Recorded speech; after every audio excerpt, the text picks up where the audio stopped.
Hello, dear student. Welcome back to my channel Science Academy Surat. This is Sagar Patil, your physics faculty, and today we will going to discuss about our new topic from chapter number 3, that is electron mobility. But before move to this topic, we will recall our previous topic because that is the best tool to connect yourself with the previous videos. So previous videos में हमने क्या पढ़ा था? तो हमने पढ़ा था current density के बारे में. देन हमने पढ़ा था करंट के बारे में, the flow of electron, current के बारे में हमने पढ़ा था. Then we discuss about the drift velocity. ठीक है. Then we discuss about the average relaxation time. और अब हम पढ़ने वाले हैं electron mobility. So if you want to enjoy all that lecture, just do one thing: subscribe to my channel, and you can see the playlist of channel chapter number 3 in my YouTube channel.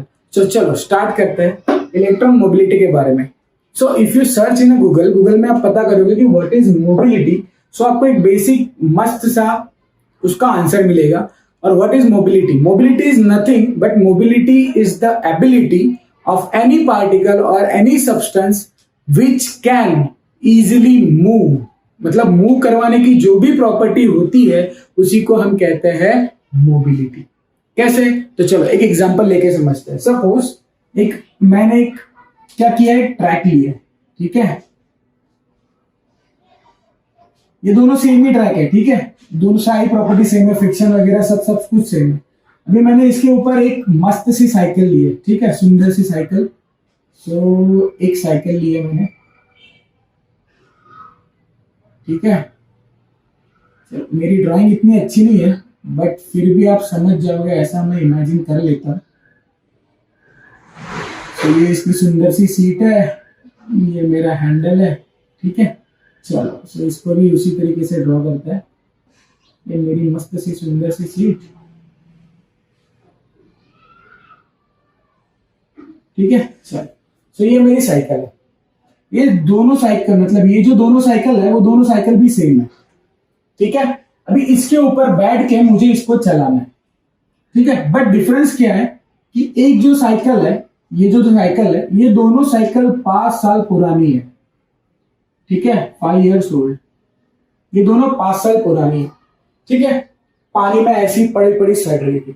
तो मैंने क्या किया, इसके जो bearings होते हैं यहाँ पे, ये जो पर्टिकुलर पोर्शन है आप देख सकते हो, ये जो पर्टिकुलर पोर्शन है, इस पोर्शन में जो बेरिंग्स होते हैं, मैंने क्या किया, उन बेरिंग्स को निकाल के मस्त नई वाली बेरिंग्स इसमें लगा दी. ठीक है. और उसको ल्यूब्रिकेट भी कर दिया. बट इसमें जो थी, ये जो दूसरी साइकिल थी, उसमें मैंने कुछ भी नहीं किया.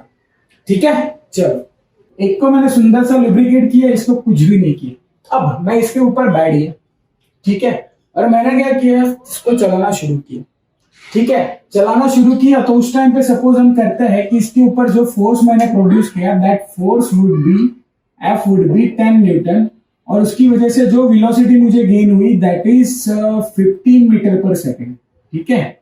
चलो सपोज करते हैं, और इसके ऊपर मैंने फोर्स लगाया वही 10 न्यूटन का. बट इसकी वजह से यहाँ पे जो वेलोसिटी प्रोड्यूस हुई बच्चों, वो हुई 10 या फिर इसको बहुत ही कम लेता है 2 मीटर पर सेकेंड. चलो ऐसा क्यों हुआ? तो आप ही समझ सकते हो बच्चों कि इसकी जो बेरिंग्स थी या फिर इसको गोल घुमाने के लिए, चक्की को गोल घुमाने के लिए जो ड्राइविंग एजेंट था वो पुराना हो चुका था, सड़ चुका था. तो मैं जो भी एफर्ट लगाऊंगा कर करके आगे बढ़ेगी. समझ रहे हो? तो जो भी एफर्ट में लगा रहा हूं वो एफर्ट क्या हो रहा है, रिड्यूस्ड हो रहा है. ठीक है. समझ आ रहा है ये चीज को? चलो अभी इसको रिलेट करते हैं हमारी थियरी से, बिकॉज अल्टीमेटली हमको थीम समझना है कि ये इलेक्ट्रॉन मोबिलिटी है क्या एग्जैक्टली. तो चलो एक क्या करते हैं, कंडक्टर लेते हैं. ठीक है. 2 कंडक्टर मैं लेता हूं. ठीक है. दोनों सेम साइज के होंगे बट मटेरियल अलग अलग होगा. ठीक है. साइज वगैरह सब सेम है, बस ये अलग मटेरियल का बना है, ये अलग मटेरियल. अभी जैसे कि आप जानते हैं, इन दोनों को मैं जोड़ता हूं बैटरी से. ठीक है. इन दोनों को मस्त सुंदर सी बैटरी से जोड़ देता है. चलो इसको यहां से लेते हैं.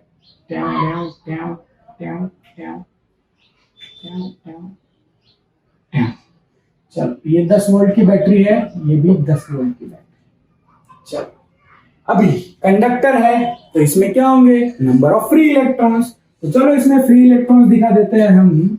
ये रहे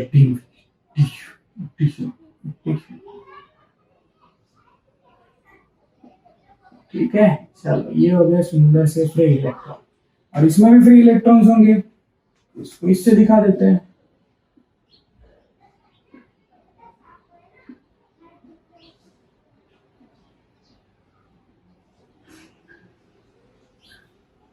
चलो बच्चों, बैटरी हमने जोड़ दी। जैसे कि हम जानते हैं बैटरी क्या करती है, तो बैटरी इलेक्ट्रॉन को चलाती है, एक्स्ट्रा इलेक्ट्रॉन नहीं देती है। और इलेक्ट्रॉन को चलाती कैसे है, तो एक्सटर्नल इलेक्ट्रिकल फील्ड प्रोवाइड करके। एक्सटर्नल इलेक्ट्रिकल फील्ड प्रोवाइड करके। ये बच्चों सारी चीजें हम ऑलरेडी सीख चुके हैं, ठीक है। अगर किसी का रह गया है तो प्लीज सजेशन बॉक्स में जाके वीडियो देख लेना। सजेशन बॉक्स में कैसे जाओगे, तो कहीं पे भी स्क्रीन पे प्रेस करो यार, आई बटन दिखेगा, उस आई बटन पे क्लिक कर दो तो आपको सजेशन में मिल जाएंगे। चलो तो ये 10 वोल्ट की बैटरी है। ये 10 वोल्ट की बैटरी क्या करेगी, इलेक्ट्रिकल फील्ड ऑफर करेगी। तो ये हो गया एक्सटर्नल इलेक्ट्रिकल फील्ड, यहाँ पे पॉजिटिव है, यहाँ पे नेगेटिव है, तो सारे इलेक्ट्रॉन बच्चा चलने इस साइड शुरू होंगे, ठीक है, इस साइड चलना शुरू हो जाएंगे। अभी इस साइड चलेंगे, डायरेक्टली चलेंगे नहीं चलेंगे। इसके लिए भी हमने पढ़ा था कि इलेक्ट्रॉन डायरेक्टली ड्रिफ्ट नहीं करता, वो ड्रिफ्ट कैसे करता है, रैंडम मोशन में कॉलिशन करता है और कॉलिशन के बाद वो मूव करता है, ठीक है। सो एग्जैक्टली यहाँ पे भी वही होगा। यहाँ पे भी जो इलेक्ट्रिकल फील्ड प्रोड्यूस होगा वो भी सेम अमाउंट का होगा, क्योंकि बैटरी 10 वोल्ट की है, यहाँ पे भी 10 वोल्ट की है। तो यहाँ पे भी जो इलेक्ट्रिकल फील्ड प्रोड्यूस होगा उतना इलेक्ट्रिकल फील्ड यहाँ पे प्रोड्यूस होगा, और जितना फोर्स इस पर्टिकुलर इलेक्ट्रॉन पे प्रोड्यूस हुआ उतना ही फोर्स इस इलेक्ट्रॉन पे भी प्रोड्यूस होगा, ठीक है। सो जो भी फोर्स होगा वो फोर्स सेम होगा। यहाँ पे F का हुआ तो यहाँ पे भी F का हुआ, मतलब इन दोनों के इसमें क्या सेम है, तो इलेक्ट्रिकल फील्ड E सेम है, देन इसकी वजह से प्रोड्यूस होने वाला F सेम है, जो चार्ज है वो चार्ज भी सेम है, क्योंकि इलेक्ट्रॉन का चार्ज तो फिक्स होता है बच्चों, कितना होता है 1.6 इंटू 10⁻⁻19 कूलम। सो ये भी फिक्स है। बट जब हमने मेजर किया, प्रैक्टिकली देखा, तो हमको ये चीज पता चली कि इनके इलेक्ट्रॉन की ड्रिफ्ट वेलोसिटी और इनके इलेक्ट्रॉन की ड्रिफ्ट वेलोसिटी डिफरेंट थी। ड्रिफ्ट वेलोसिटी डिफरेंट थी, दैट मींस क्या, तो इलेक्ट्रॉन झुम झुम झुम झुम झुम झुम झुम सब मोशन करके थोड़ा सा इधर सरकते थे। याद है ना, हमने ड्रिफ्ट वेलोसिटी में पढ़ा था कि रैंडम मोशन करते करते दो कोलिशन करके थोड़ा सा इधर आता है, थोड़ा सा इधर, थोड़ा सा इधर, ऐसे कर करके आगे बढ़ता है। तो जो इलेक्ट्रॉन मूव कर रहा था तो इसमें कुछ अलग तरीके से मूव कर रहा था। सपोज करते इसमें थोड़ा सा फास्ट कर रहा था, इसमें 2 मीटर पर सेकंड से कर रहा था, इसमें 0.1 मीटर पर सेकंड से कर रहा था। तो दोनों में ड्रिफ्ट वेलोसिटी क्या निकली, अलग अलग निकली। तो ऐसा क्यों हुआ, क्या रीजन था ऐसा होना, देखो ना यहाँ पे भी तो सेम ही केस है ना। देखो ये केस किसके जैसा है, इसी के जैसा है। फोर्स सेम है, हाँ जी फोर्स सेम है। साइकिल सेम है, हाँ जी साइकिल भी सेम है। रास्ता सेम है, हाँ जी रास्ता भी सेम है। बट जो वेलोसिटी इसने गेन की, जो लुब्रिकेंट बेरिंग वाला था उसने गेन की, उतनी ही वेलोसिटी ये गेन नहीं कर पाया। क्यों नहीं कर पाया, बिकॉज इसका जो ड्राइविंग एजेंट था, जो बेरिंग थी, वो खराब थी। दैट मीन्स क्या, इसमें कुछ इंटरनल खामी थी। तो यहाँ पे भी क्या होगा, इसकी वेलोसिटी ज्यादा है, इसकी कम है, तो क्या होगा, कुछ इसमें इंटरनल प्रॉपर्टीज होंगी जो इलेक्ट्रॉन को ड्रिफ्ट करने में हेल्प करती नहीं होगी। समझ रहे हो। तो वैसी प्रॉपर्टी क्या है, तो ऐसी प्रॉपर्टी हमें दो ही है बच्चों, कौन सी है, एक तो होती है resistivity and another is conductivity. तो इस कंडक्टर के लिए रेजिस्टिविटी को रो से डिनोट करते हैं, तो रो कम होगा, कंडक्टिविटी ज्यादा होगी, और इसके लिए रेजिस्टिविटी ज्यादा होगी, कंडक्टिविटी कम होगी। समझ आ रहा है। So this is the reason, मतलब यही रीजन होता है रेजिस्टिविटी कंडक्टिविटी का, यही जो रीजन होता है, उसकी वजह से ही जो ड्रिफ्ट वेलोसिटी मिलती है इलेक्ट्रॉन को अलग अलग अलग मटेरियल में, वो अलग अलग होती है। सो अगर सिंपल वर्ड में आपको पूछा जाए कि व्हाट इज मोबिलिटी, मोबिलिटी है क्या, तो mobility is nothing but it is the ability or it is a property which can indicates that how any charge can easily flow through this conductor. किसी भी कंडक्टर में से charge कितने easily flow हो सकेगा, वही प्रॉपर्टी को हम कहते हैं मोबिलिटी. ये तो हो गई भैया समझने वाली डेफिनेशन. नाउ डिस्कस करते हैं कि उसकी एक्चुअल डेफिनेशन क्या होगी. चलो, तो एक्चुअल डेफिनेशन के लिए भी एक डेली लाइफ एग्जांपल, बहुत डेली लाइफ एग्जांपल ले रहे हैं यार आजकल हम. चलो, क्या एग्जांपल लेते हैं कि सपोज दो बच्चे हैं, ठीक है जी, क्या सपोज दो बच्चे हैं, ठीक है. एक के मार्क्स 150 आउट ऑफ 120 है और एक के मार्क्स जो है वो 100 आउट ऑफ 80 है. मैंने आपको बोला परसेंटेज वाइज बताओ, मतलब मैंने आपको बोला कि बच्चों बताओ कौन सा बच्चा मार्क्स वाइज ज्यादा होशियार है, मार्क्स वाइज क्लेवर है, मार्क्स वाइज. हाँ, ठीक है, एक्चुअली मुझे भी नहीं पता, but I am just talking about the marks. So marks wise कौन ज्यादा क्लेवर है, तो आप क्या करोगे, सीधा सा बोलोगे लाओ सर परसेंटेज निकालते दोनों के, जिसका परसेंट ज्यादा वो क्लेवर, जिसका कम वो कम. ठीक है, तो एग्जैक्टली यहाँ पे भी मुझे ऐसा ना कोई तो प्रॉपर्टी या फिर कोई ना कोई तो फिजिकल क्वांटिटी डिनोट करनी पड़ेगी या फिर दिखानी पड़ेगी जो मुझे बताएगी कि भैया इसमें इलेक्ट्रॉन इजीली पास हो सकते हैं, इसमें इलेक्ट्रॉन इजीली पास नहीं हो सकेंगे. तो वही फिजिकल क्वांटिटी देन इंट्रोड्यूस हुई और उसी को हम कहते हैं मोबिलिटी. सो अगर आपको मोबिलिटी की एक्चुअल डेफिनेशन कोई पूछे तो आपको एग्जाम में लिखना है कि drift velocity per unit electrical field, unit electrical field is called mobility या फिर इलेक्ट्रॉन मोबिलिटी. ठीक है, इसको डिनोट करते हैं म्यू से. सो इसका फॉर्मूला क्या बनेगा, mu is equal to V D upon में ई. लेकिन यहाँ पे अगर साइन पूछोगे तो माइनस आएगा. कैसे माइनस आएगा, जरा आप ही इमेजिन कर लो. चलो देखो, बैटरी थी, बैटरी की वजह से इलेक्ट्रिकल फील्ड कुछ इस डायरेक्शन में प्रोड्यूस हुआ, इलेक्ट्रिकल फील्ड इधर प्रोड्यूस हुआ, बट जो इलेक्ट्रॉन ड्रिफ्ट कर रहे थे, इलेक्ट्रॉन मूव कर रहे थे, वो अगेंस्ट द इलेक्ट्रिकल फील्ड कर रहे थे. तो ड्रिफ्ट वेलोसिटी होगी इलेक्ट्रॉन की, वो कुछ इस डायरेक्शन में होगी. तो इलेक्ट्रिकल फील्ड इस डायरेक्शन में, इलेक्ट्रॉन इस डायरेक्शन में मूव कर रहा है, तो दोनों की डायरेक्शन क्या है, अपोजिट. दैट्स व्हाई ये माइनस यहाँ पे आता है. ठीक है, अगर आपको मॉड्यूलस पूछा जाए, इसका मॉड्यूलस क्या आएगा, तो mu is equal to V D upon में. बात करेंगे इसके यूनिट की बच्चों, तो यूनिट क्या होगा आप ही बताओ. वीडी का यूनिट क्या होता है, वीडी यानी ड्रिफ्ट वेलोसिटी मीटर पर सेकंड.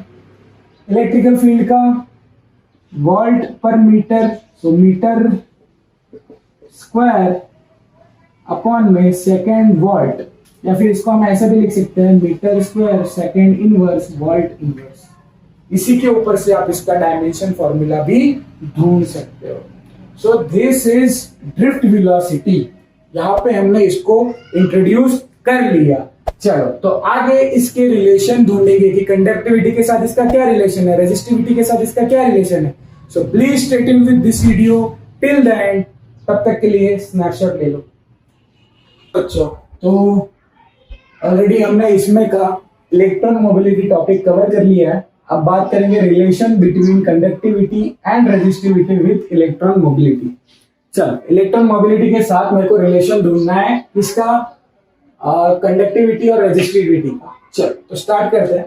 हमें एक फॉर्मूला पता है that J is equal to N E A V D. ये नहीं आएगा, I is equal to N E V D. चलो, so N is equal to N E V D, जहां पे G क्या होती है, करंट डेंसिटी, N क्या होती है, इलेक्ट्रॉन नंबर डेंसिटी, जिसको हम कुछ इस तरीके से भी डिनोट कर सकते हैं कि small n is nothing but number of electron per unit volume. ठीक है, Vd यानी ड्रिफ्ट वेलोसिटी और E यानी क्या होता है, चार्ज ऑन इलेक्ट्रॉन. चलो, J के लिए एक फॉर्मूला हमने पढ़ा था, J is equal to sigma E N E V D. ठीक है, अगर मेरे को पता है Vd upon E upon VD या वीडी अपॉन ई, यानी क्या होता है, म्यू होता है। तो मैं इसको यहाँ पे लेके आऊंगा, तो sigma is equal to N V D upon में ई इंटू ई। तो देखो ये चीज क्या है, this is nothing but this is electron mobility. तो ये आएगा एन म्यू इंटू ई। तो ये सिग्मा यानी क्या थी बच्चों, तो सिग्मा यानी थी, sigma is conductivity, conductivity. Sigma कुछ नहीं था, बट सिग्मा क्या था, कंडक्टिविटी। अगर रेजिस्टिविटी की बात की जाए तो रेजिस्टिविटी हमको पता है कि कंडक्टिविटी का अपोजिट क्या होता है, रेसिप्रोकल क्या होता है, resistivity. So sigma is equal to 1 upon rho. चलो, तो रो इज इक्वल टू क्या हो जाएगा, 1 अपॉन एन म्यू ई। और ये हो गया फॉर्मूला या फिर रिलेशन किसके किसके बीच का, रेजिस्टिविटी और इलेक्ट्रॉन मोबिलिटी। चलो, इसके ऊपर से आपको क्या पता चल रहा है बच्चों, थोड़ा सा दिमाग लगाओ। देखो यहाँ पे मैं लिख सकता हूँ सिग्मा प्रोपोर्शनल टू एन, और यहाँ पे लिख सकता हूँ rho is proportional to 1 upon N. इसका मतलब क्या है, एन यानी क्या थी, नंबर डेंसिटी। ठीक है, अभी इसको रिलेट करो बच्चों, अभी इसको रिलेट करना है, हमको समझना है क्या है एग्जैक्टली। सपोज एक कोई कंडक्टर है, उसमें फ्री इलेक्ट्रॉन है 2, ठीक है, जस्ट 2 ही लेते हैं।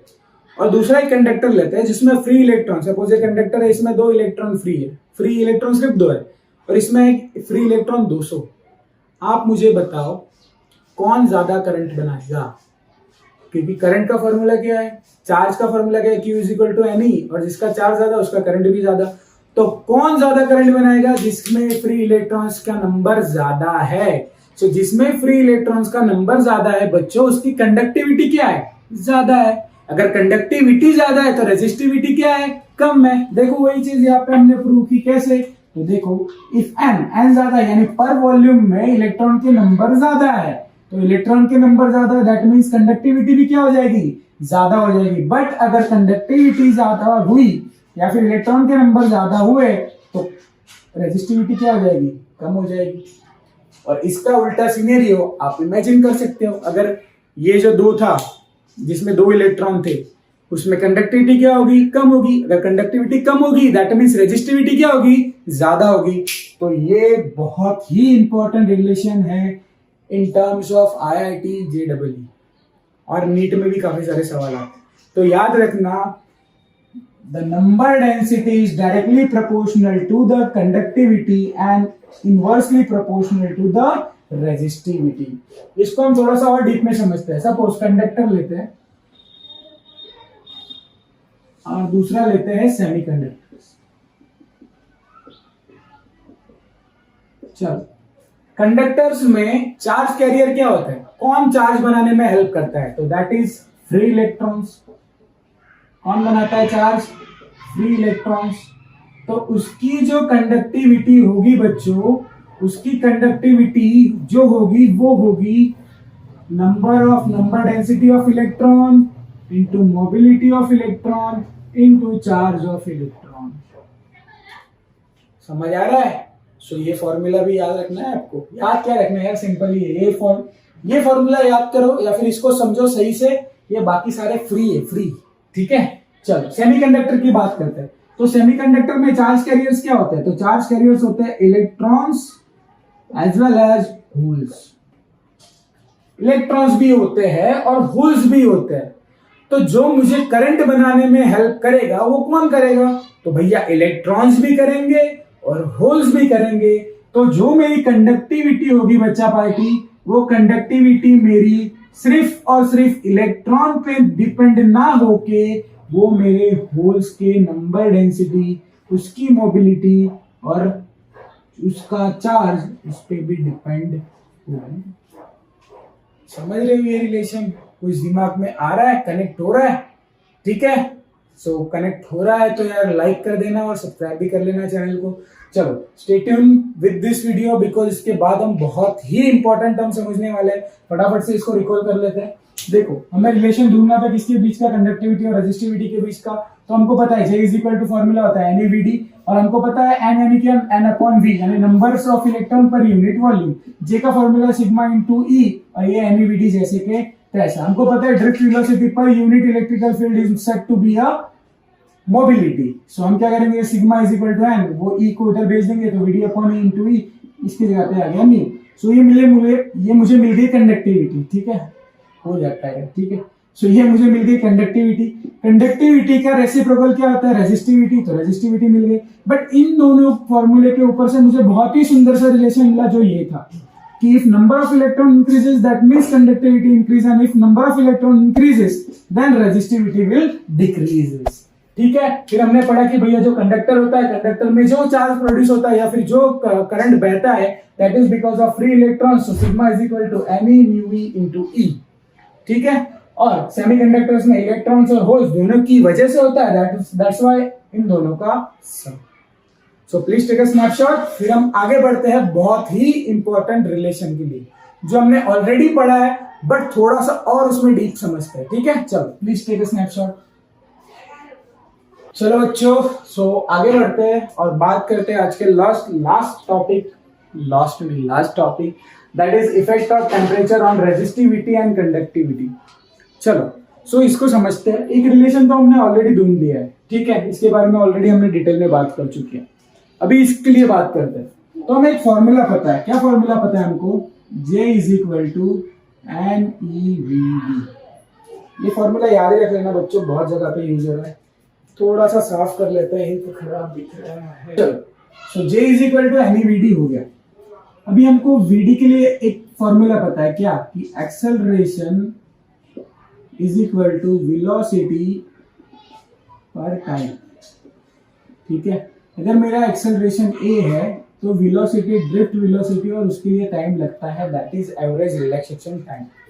इस तरीके से, तो एवरेज रिलैक्सेशन टाइम यानी क्या था बच्चों, तो इमेजिन करो आप चीजों को। हमने क्या बताया था कि सपोज एक पॉजिटिव आयन है, ठीक है, एक नेगेटिव आयन है, ये आया धगवत, इससे आके कोलाइड हुआ, अगेन कोलाइड हुआ। सो दो बैक टू बैक कोलिशन में जो टाइम लगता था, उसी के एवरेज टाइम को हम क्या कहते थे, रिलैक्सेशन टाइम। ठीक है, सो रिलैक्सेशन टाइम का फॉर्मूला मुझे मिल गया। अगर इसमें से मैं Vd को सब्जेक्ट बना दूं तो मुझे क्या मिलेगा, A into top.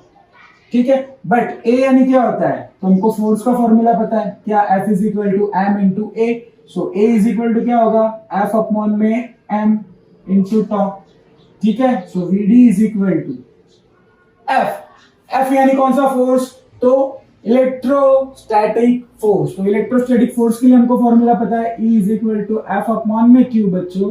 So F is equal to E into Q। बस यही चीज उठाओ, इसमें रख दो। सो Q इंटू E अपॉन में M इंटू टा, दिस इज मुझे मिल गया Vd। चलो, मुझे क्या ढूंढना है, टेम्परेचर और resistivity and conductivity. So Vd मुझे मिल गया। Vd अपॉन में अगर मैं E करूं तो मुझे क्या मिल जाएगी, मोबिलिटी मिल जाएगी। समझ में आ रहा है। चलो, सो Vd अपॉन E करते हैं। हमारा Vd का फॉर्मूला क्या मिला था, Vd is equal to QE upon m into tau. Vd की वैल्यू यहाँ पे रखते हैं, बट मुझे एक चीज भी पता है, but we know that J is equal to क्या होता है, सिग्मा E। तो ये दोनों वैल्यू, यानी ये इक्वेशन 1 इसको देते हैं, इक्वेशन 2 देते हैं, और इसको देते हैं इक्वेशन नंबर E। सो यहाँ पे लिखते हैं कि इक्वेशन 1 एंड 2 की वैल्यू हम प्लेस कर देते हैं इक्वेशन ए में। तो क्या मिलेगा मुझे, आप ही बताओ, sigma E and E, Vd की वैल्यू क्या है, QE अपॉन में m इंटू टॉप, ई से ई कैंसल। ठीक है, so sigma is equal to क्या मिला, एन ई। क्यू यानी क्या होता है, क्यू यानी होता है चार्ज। तो अगर हम इलेक्ट्रॉन के लिए बात करें, क्योंकि हमने बात की थी रिलैक्सेशन समय कब आता है, जब इलेक्ट्रॉन किसी भी पॉजिटिव आयन नेगेटिव आयन आके इसको टक्कर मारेगा। तो नेगेटिव आयन यानी क्या, इलेक्ट्रॉन। सो यहाँ पे क्या आएगा, चार्ज, यानी क्यू की वैल्यू क्या आ जाएगी, ई की तरह अपॉन में M into tau. So sigma is equal to N E square tau upon में एम। और रेजिस्टिविटी की बात करें बच्चों, तो इसका उल्टा M N E square into tau. So ये मुझे दो रिलेशन मिले, ठीक है, जिसमें का एक रिलेशन तो मुझे ऑलरेडी पता है, देखो सिग्मा प्रोपोर्शनल टू एन। और rho proportional to 1/n। But इसमें से और एक रिलेशन मिलेगा, that is sigma proportional to 1, sigma proportional to tau और रो प्रोपोर्शनल टू 1/टॉ। चलो इसको भी समझते हैं किस तरीके से, ठीक है। What is tau? टॉ यानी क्या था? Average relaxation time. Average relaxation time यानी क्या? तो एक पॉजिटिव आयन था, आके नेगेटिव आयन इसको कोलाइड किया, कोलिजन हुआ, अगेन गया, अगेन आके कोलिजन हुआ, तो दो बैक टू बैक कोलिजन का जो एवरेज टाइम था that is average relaxation time, ठीक है। यानी गैप जो मिलता था इलेक्ट्रॉन को रिलैक्स होने के लिए, ठीक है। नाम पे से इमेजिन करो, रिलैक्सेशन यानी क्या, उसको रिलैक्स होने के लिए जो टाइम मिलता था वो। अभी सिग्मा कंडक्टिविटी यानी क्या होती है? तो कंडक्टिविटी यानी इलेक्ट्रॉन का फ्रीली चल पाना, इलेक्ट्रॉन का फ्रीली चल पाना। अभी आप मुझे एक चीज इमेजिन करो, इस चीज को समझने के लिए एक एग्जांपल लेते हैं। सपोज एक रास्ता है, ठीक है, इतना रास्ता है, इस रास्ते के अंदर सिर्फ एक मैंने बम्पर लगाया हुआ है और सामने से गाड़ी आ रही है, ठीक है। गाड़ी यानी समझ लो मेरा इलेक्ट्रॉन ही है, ठीक है। ये बम्पर यानी समझ लो कोई पॉजिटिव आयन है, ठीक है। सो गाड़ी आई है, एक ही बम्पर है रास्ते में, तो क्या आएगा? आएगा एक दबा करके निकल जाएगा। बट मान लो कि इतने ही रास्ते में मैंने कितने हजार बम्पर लगा दिए, कितने बम्पर लगा दिए? 1000। तो जस्ट इमेजिन नाउ कि यहां से कोई गाड़ी आई तो क्या वो इजीली चल पाएगी? नहीं चल पाएगी। क्या होगी? दबक दबक दबक दबक दबक करके वो आगे जाएगी। दैट मीन्स क्या? दैट मीन्स उसके वेलोसिटी को क्या हो रहा है? रेजिस्ट हो रहा है। अगर वेलोसिटी को रेजिस्ट हो रहा है तो वो चल पाएगा? नहीं चल पाएगा। तो वही ये सपोज बम्पर यानी पॉजिटिव आयन, तो अगर मैं रास्ते में एक पॉजिटिव आयन रखूं तो इलेक्ट्रॉन इसमें से धक्का खा के एक बार कोलाइड होकर इजीली निकल जाएगा, ठीक है। यानी कोलिशन होगा, बट कोलिशन कितनी बार होगा? सिर्फ और सिर्फ एक या दो बार, ठीक है। बट इसके अंदर अगर मैं 1000 पॉजिटिव आयन रख दूं तो ये बेचारा एक इलेक्ट्रॉन कितनी बार कोलाइड करेगा, इसको सोचो। और जितनी ज्यादा बार कोलाइड करेगा रिलैक्सेशन टाइम उतना ही क्या होगा? कम होते जाएगा। समझ रहे हो? तो relaxation time come, that means क्या? तो उसके रास्ते में आने वाली अड़चने बहुत ही ज्यादा है, ठीक है। द ऑब्स्टेकल्स बहुत ही ज्यादा है, एंड बिकॉज ऑफ दैट वो जो लीनियर वो सीधा जाने वाला था वो सीधा जा नहीं पाएगा और करंट फॉर्म कर नहीं पाएगा। और करंट फॉर्म नहीं कर पाए बच्चों तो ऑटोमेटिकली कंडक्टिविटी क्या हो जाएगी? डाउन। दैट मीन्स क्या? इफ रिलैक्सेशन टाइम अगर कम देन रेजिस्टिविटी ज्यादा। तो देखो, इफ रिलैक्सेशन टाइम इज कम देन रेजिस्टिविटी ज्यादा, and if relaxation time is ज्यादा देन कंडक्टिविटी इज ऑल्सो ज्यादा। समझ आ रहा है? कनेक्ट कर पा रहे हो खुद को? चलो अभी इसको थोड़ा सा एक एग्जांपल लेते हैं, क्योंकि हमने बोला है ना भैया टेम्परेचर की इफेक्ट समझाओ, ठीक है। टेम्परेचर की इफेक्ट समझाते हैं, कौन सी बड़ी बात है। एक काम करते हैं, हर बार की तरह एक मस्त सुंदर सा कंडक्टर लेते हैं और इसको ये धधकती हुई गर्मी भी देते हैं, जैसे अभी फिलहाल हम महसूस कर रहे हैं, ठीक है। चलो बच्चों, तो हमने क्या किया, एक मस्त सुंदर सा कंडक्टर लिया, ठीक है। इस कंडक्टर को बाहर से हमने टेम्परेचर दिया। चलो इसको टेम्परेचर देंगे तो क्या होगा? जाहिर सी बात है, टेम्परेचर देंगे तो इसको हीट मिलेगा, हीट मिलेंगे तो इसके जो वैलेंसी के इलेक्ट्रॉन है, फ्री इलेक्ट्रॉन, वो धबाक धबाक एनर्जी ले लेके एक्साइटेड हो जाएंगे और कहीं पे भी मोशन करना चालू करेंगे। और वो जो मोशन होगी, वो मोशन कौन सी मोशन होगी? रैंडम मोशन होगी। कौन सी मोशन होगी? Random motion. But now imagine, मुझे करंट बनाने के लिए रैंडम मोशन चाहिए या फिर यूनिफॉर्म मोशन चाहिए? तो your answer will be uniform motion चाहिए। क्यों? सीधी सी बात है यार, सारे इलेक्ट्रॉन अगर इसी लाइन में जाएंगे तो ही तो मुझे इस लाइन में क्या मिलेगा? करंट मिलेगा। तो सारे के सारे इलेक्ट्रॉन अगर यूनिफॉर्म हो गए तो ही करंट बना पाएंगे। तो यहाँ पे जो मोशन होगी वो मोशन कैसी होगी? रैंडम मोशन होगी। अगर मोशन रैंडम होगी बच्चों तो क्या ये करंट बना पाएगा? नहीं बना पाएगा। तो इसका सीधा सा मतलब क्या है कि अगर मैं किसी भी कंडक्टर को बाहर से टेम्परेचर प्रोवाइड करता हूं तब उस पर्टिकुलर कंडक्टर के जो वैलेंसी के फ्री इलेक्ट्रॉन्स है, वो फ्री इलेक्ट्रॉन्स एक्साइटेड होके रैंडम मोशन शुरू करते हैं, और because of that random motion इनकी जो कंडक्टिविटी होती है वो कम हो जाती है, बट रेजिस्टिविटी बढ़ जाती है। तो क्या लिखोगे आप? फॉर कंडक्टर अगर टेम्परेचर आप देते हो तो resistivity will increase but conductivity will decrease. समझ रहे हो? ये हो गया कंडक्टर के केस में। But now we will discuss about semiconductor कि सेमीकंडक्टर में क्या होता है। तो जैसे कि आप जानते हो semiconductor is mainly form with silicon and, मतलब जिसके वैलेंस बैंड में या फिर बाहर के साइड में 4 इलेक्ट्रॉन्स हो, ठीक है, तो वो बनाते हैं। तो हम एग्जांपल लेते हैं सिलिकॉन का। तो सिलिकॉन क्या करता है? कोवैलेंट बॉन्ड बना के बैठा हुआ होता है मस्ती से। ये चैप्टर हम पढ़ेंगे बच्चों बहुत ही अच्छी तरीके से, चैप्टर नंबर 14 जब इसका नंबर आएगा तब लास्ट में, ठीक है। सो ये सिलिकॉन क्या करता है? नेबरिंग सिलिकॉन के साथ, ये सिलिकॉन क्या करता है? नेबरिंग सिलिकॉन के साथ मिलके कोवैलेंट बॉन्ड बना देता है। अब now imagine if I provide the energy या फिर heat to this particular semiconductor, what will happen over here? यहाँ पे क्या हो सकता है? तो यहाँ पे अगर मैं बाहर से हीट दूं बच्चों तो क्या होगा? तो ये जो कोवैलेंट बॉन्ड है, ये कोवैलेंट बॉन्ड के इलेक्ट्रॉन एक्साइटेड हो जाएंगे और ये आपस में कोलाइड होके ये कोवैलेंट बॉन्ड को तोड़ के कहां पे आ जाएंगे? बाहर आ जाएंगे। समझ रहे हो? ये भी तोड़ के ये भी कहा आ जाएगा? बाहर आ जाएंगे। ये भी बाहर आ जाएगा, ये भी बाहर आ जाएंगे। सो सडनली क्या होगा? Because of implementation of heat के इम्प्लीमेंशन की वजह से ये जो इलेक्ट्रॉन थे वो कहाँ आ जाएंगे? बाहर आ जाएंगे। एंड इलेक्ट्रॉन बाहर आ जाएंगे तो पर्टिकुलरली इस जोन में नंबर ऑफ इलेक्ट्रॉन क्या हो जाएंगे? बढ़ जाएंगे। क्या होंगे? नंबर ऑफ इलेक्ट्रॉन बढ़ जाएंगे। If number of electron increases then what will be increases? The number density will increase, and if the number density will increase, तो बच्चों हमने ऑलरेडी ये रिलेशन देखा है। देखो कि नंबर डेंसिटी इंक्रीज होती है तो कंडक्टिविटी बढ़ती है, और नंबर डेंसिटी इंक्रीज होने के साथ साथ रेजिस्टिविटी कम होती है। तो अगर सेमीकंडक्टर के केस में मैं टेम्परेचर दूंगा तो क्या होगा? तो मेरी कंडक्टिविटी बढ़ेगी और रेजिस्टिविटी कम होगी। सो याद रखना ये बहुत ही इंपॉर्टेंट टर्म है। इसको हम समराइज भी कुछ इस तरीके से कर सकते हैं। जगह का है, हाँ चलो यहाँ पे लिखते हैं। तो बच्चों तो यहाँ पे मैंने समराइज कर दिया ये सारी थ्योरी को कि हीट, अगर कंडक्टर को मैं हीट देता हूँ या फिर सेमीकंडक्टर को हीट देता हूँ तो क्या होता है?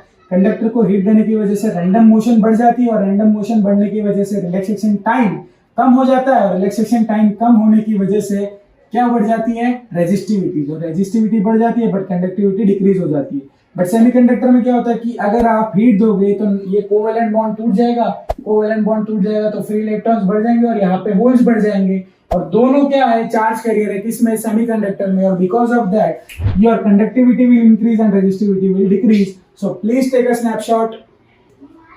So Bachcha Party, thanks for watching this video till the end. Please subscribe my channel and share all this video to your college, not college, but student groups. And do one thing, just take care and bye bye.